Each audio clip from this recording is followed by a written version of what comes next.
Welcome, curious minds, to another deep dive. Hello.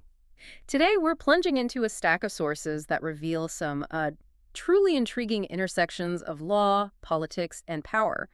You've given us quite a bit to explore here, from high-stakes legal moves in the U.S. Attorney's Office to shifts in political alliances and even the quiet end of a federal initiative. Indeed, it's quite a landscape of information. Yeah. Our mission for this deep dive is really to pull out the most important insights, highlight what's truly at stake, and help you connect these threads, which might seem separate at first, into a coherent picture of what's actually happening beneath the surface. So what does this all mean for you? Well, you're about to get a shortcut to being incredibly well-informed on some really current and contentious topics, hopefully with those aha moments that make learning, rewarding.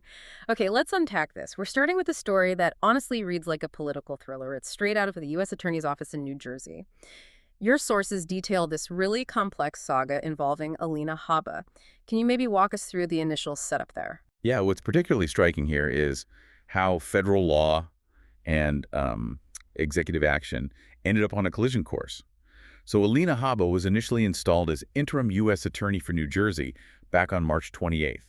But her formal nomination for Senate confirmation is stalled pretty quickly. Both New Jersey senators objected to it. Right, I remember that. And with that nomination basically going nowhere, what legal framework then dictates how long she, or really any interim appointee, can serve? Yeah, that's where the Federal Vacancies Reform Act, the FVRA, becomes really central. It specifically sets a 120-day limit for these kinds of interim appointments. And once that clock runs out, the power to appoint someone new typically falls to the district court judges in that district. Okay, so 120 days. How did that play out for Habba specifically? Well, that 120-day clock ran out on July 26, 2025. And just a few days before that deadline, on July 22nd, the New Jersey District Court judges, who were empowered by the FVRA, they decided to appoint Habba's own first assistant, Desiree Grace, to the role instead. The sources mentioned their finding was that Habba was unsuitable for the position, and this is all happening within the legal timelines. Okay, so the judges make their pick, but what happened next? That's where it seems to escalate from a legal issue into more of a full-blown political conflict, right? Exactly. The Trump administration, specifically Attorney General Pam Bondi and Deputy Attorney General Todd Blanche, they were clearly not pleased with the judge's decision. Their immediate reaction was to fire Desiree Grace, and the sources say she didn't leave willingly. Then they undertook this series of pretty elaborate maneuvers, almost like a legal chess match, really, all aimed at trying to get around the FVRA and keep Habba in that U.S. attorney role. Because the judges had acted a few days early, Bondi and Blanche technically had until 11:59 p.m. on July 25th to make their move. Right.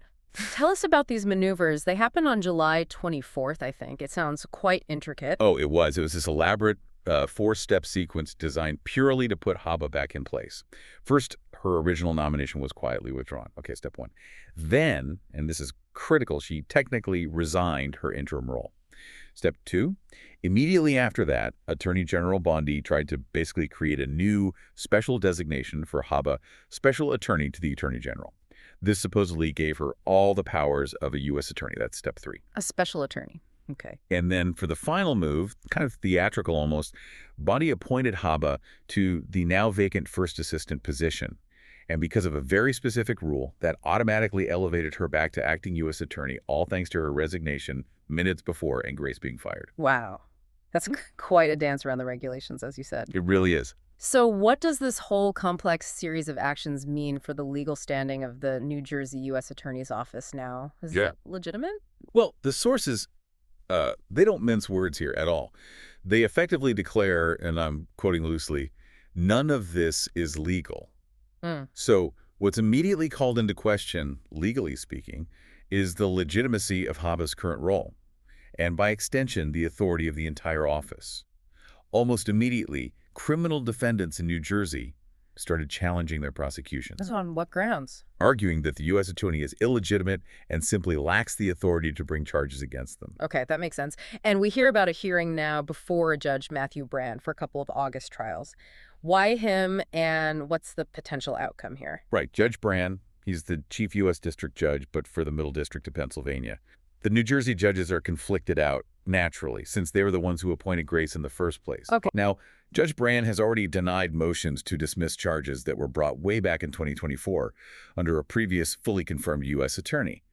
So old cases seem okay for now.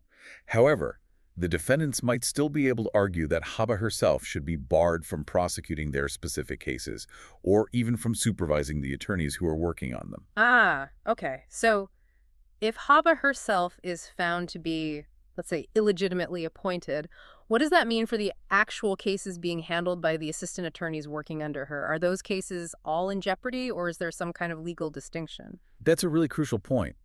The sources suggest the challenge might not result in an office-wide disqualification. It's more likely a direct block on Habba herself prosecuting or supervising.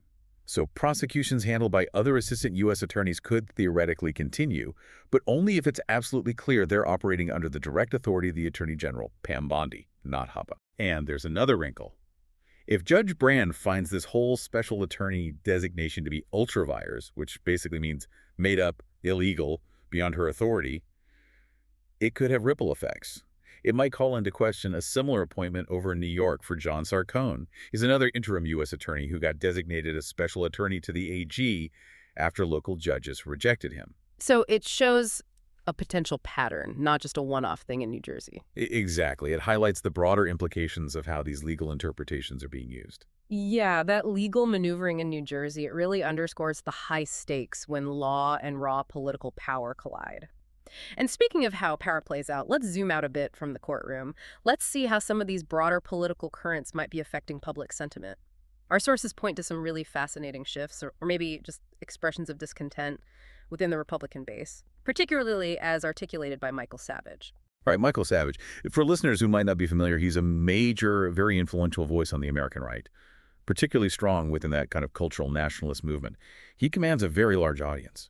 And he recently went on social media listing things he believes are alienating Donald Trump's voters. What were the core grievances he brought up? Savage pinpointed several key issues that seem to be causing friction. Things like escalating the Ukraine or Russia war, pushing what he called a bloated pork barrel spending bill, attacking Elon Musk, hiding the Epstein list. That keeps coming up. Also firing the labor statistics chief, unconditional support for Netanyahu's war policies, accepting that plane from Qatar, which apparently needs $1 billion to retrofit, and building a gilded ballroom in the White House. A real list. Yeah. It's quite a list. And Savage's take isn't that these issues will push conservatives over to the Democratic camp, but rather they might just cause them to stay home on Election Day. Beyond just listing complaints, what's the real strategic implication here? You know, Savage, coming from that cultural nationalist faction, listing these specific points.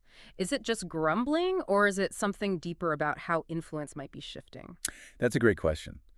I think the core insight isn't just what he's saying.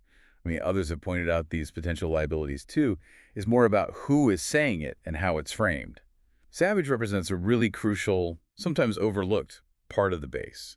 So this critique isn't just a complaint. You can see it as a sort of strategic laying out of conditions for continued loyalty. It suggests that for this faction, maybe there's a more transactional approach to their support. Interesting. And that stay-home threat isn't just expressing frustration. It feels like a pretty precise point of leverage against what they see as missteps by the leadership. Leverage. Okay. And speaking of political liabilities, as you mentioned, Jeffrey Epstein's name just keeps resurfacing. Your sources show a fresh wave of news on that front. What are the latest developments we should be aware of? Yes, indeed. We've seen new movement regarding subpoenas from the House Oversight Committee Chair, James Comer. He's demanding information from the White House. He's also sent subpoenas out to former attorney generals like Bill Barr and Merrick Garland, former FBI directors, and even Bill and Hillary Clinton. Okay, looking at that subpoena list, what, if anything, stands out to you about who's on it, or maybe, more importantly, who isn't? Well, there's some pretty obvious gaps, which the sources definitely highlight, notably absent. Subpoenas for the current AG, Pam Bondi, or the current FBI director, Kash Patel, or maybe most significantly, Alex Acosta. Remember, he was the former U.S. attorney who gave Epstein that infamous, widely criticized, too generous plea deal. Right, and claimed Epstein was some kind of intelligence asset. Exactly. So the lack of subpoenas for those figures leads the sources to question the committee's actual focus here. Is this mainly an attempt to shift the spotlight onto the Clintons? Or is there a genuine belief that Hillary Clinton is somehow a more crucial witness in this whole affair than people like Acosta? or even Trump himself. It raises questions. Hmm. And then there's this ongoing discussion about grand jury testimony and Ghislaine Maxwell. What's the latest on that front? Well, the White House is reportedly still pushing for the release of grand jury transcripts. This is despite a judge already saying no, and interestingly, both Epstein's victims and Maxwell herself asking for those materials to remain sealed. That's a complex. It is. Yeah. And regarding Maxwell, the administration is apparently considering releasing a partial transcript of her recent interview. J.D. Vance reportedly hosted a dinner to discuss the strategy around this. Okay. And the sort of leaked takeaway from Maxwell's comments about Trump is that he never did anything concerning in her presence. Is that really exculpatory, like some are suggesting, or is there maybe another way to look at that wording? Yeah, stepping back, what does this tell us in the bigger picture? It's definitely open to interpretation. The sources rightly point out that people who are genuinely concerned about the Epstein scandal are probably unlikely to put much faith in the word of a convicted pedophile sex trafficker. Fair point. And her statement itself didn't do anything concerning. It was very carefully phrased, isn't it? It leaves a lot of room for behavior that maybe wasn't mentioned but could be seen as problematic. Plus, her definition of concerning might be quite different from most people's. The sources also float the idea that it could just be an attempt on her part to angle for a pardon down the line. Oh, okay. We also have a quick update on Trump's lawsuit against the Wall Street Journal. Sounds like the pace has changed there. Yes, it has. Trump has apparently agreed to delay all depositions until a court rules on dismissing the case. This is a shift because previously he was pushing really hard to depose Rupert Murdoch ASAP. Interesting. How's that being interpreted? Well, the interpretation offered is that either he wants the lawsuit to just stop generating headlines, or perhaps he's planning to quietly drop it altogether later on. Okay. And how is all this Epstein news actually playing out on the ground, politically, with the electorate? It's definitely causing some blowback, according to these sources. Most Republican members of Congress are reportedly kind of laying low during the recess to avoid facing angry constituents. One exception mentioned was Rep. Mike Flett of Nebraska. He held a town hall and apparently got blasted for 2 hours. About what, mainly? Primarily about Epstein and also something referred to as the BBB, which likely refers to that big spending bill Savage mentioned. Right. And on the Democratic side, you have a businessman named Stephen J. Klubeck who's running for governor in California. He's already leaning into the scandal in his very first campaign ad, though the sources do question the direct logic of, Trump is a pervert, therefore vote for me for governor. Yeah, the connection isn't immediately obvious. But it all suggests the Epstein scandal continues to be this significant political anchor, really affecting both sides of the aisle in different ways. Okay, we've definitely covered some intense political and legal battles and how they sort of ripple through public feeling. But let's shift gears now to something maybe less dramatic on the surface, but still offers a really insightful look into how power and influence can intersect with, well, just plain old bureaucracy. I'm talking about the curious case of the DOGE email reports. Yes, DOGE. This was that initiative, remember, that required every single federal employee to send a weekly email to their supervisor listing 5 accomplishments from the week. It was presented at the time as a kind of signature accomplishment of Elon Musk, who was very closely associated with this rollout. Right. And now it's officially over. What happened? Why did it end? Well, frankly, compliance wasn't great right from the start. That's what the sources indicate. Most governments just didn't really see the value in it, apparently. So the Office of Personnel Management Director, Skaven Kapoor, he officially announced its termination. Pull the plug. And the sources seem to raise a lot of, well, fascinating questions about this whole initiative, kind of digging into the nature of power and influence itself. What sort of questions are being asked? Yeah, it really makes you wonder how initiatives like this even come about in the first place. Questions are being posed like, was Musk genuinely hired for some kind of official job? Or was DOGE maybe more of a reward or perhaps an appeasement related to his significant donations to the Republican Party and Trump's super PACs? And also, how much energy was actually spent trying to align Musk's vision for DOGE with Trump's vision? Did they even have a coherent vision beyond maybe just wanting to break things, disrupt? And what about the White House's own involvement or even just awareness of this policy? Exactly. Did the White House know about this policy before it was announced? Or did they find out through the news like pretty much everyone else? Did Musk make decisions related to DOGE that the White House actually opposed? And if he did the administration just stay silent to avoid, alienating him? or maybe just to avoid embarrassment over the whole thing. It paints a picture of potentially very unclear lines of authority, doesn't it? It really does. So, wrapping up on DOGE, what does this all mean for the relationship between Musk and Trump now, and what's the sort of lasting legacy of this initiative? Well, the relationship between them is reportedly still chilly. That's the word used. And DOGE itself is pretty clearly seen, at least by the sources, as a train wreck. Ah, They also anticipate potential lawsuits and judgments down the road from federal employees who might have been improperly terminated under this DOGE initiative. wow. So its impact might actually continue to unfold, even though the policy itself is now gone. Okay, that was quite the exploration. We've certainly covered a lot of ground today, from that really intricate legal chess match over a U.S. attorney's job to the shifting sands of Republican discontent, and then the quiet, almost peculiar end of that federal email policy. We've definitely pulled out some truly pivotal details from your sources. Yeah, we really have. We've seen how, seemingly small legal technicalities can just ignite major political battles. We've seen how perceived political liabilities can potentially reshape voter behavior, or at least voter enthusiasm, and how even ambitious top-down initiatives can just falter when they hit the realities of bureaucracy.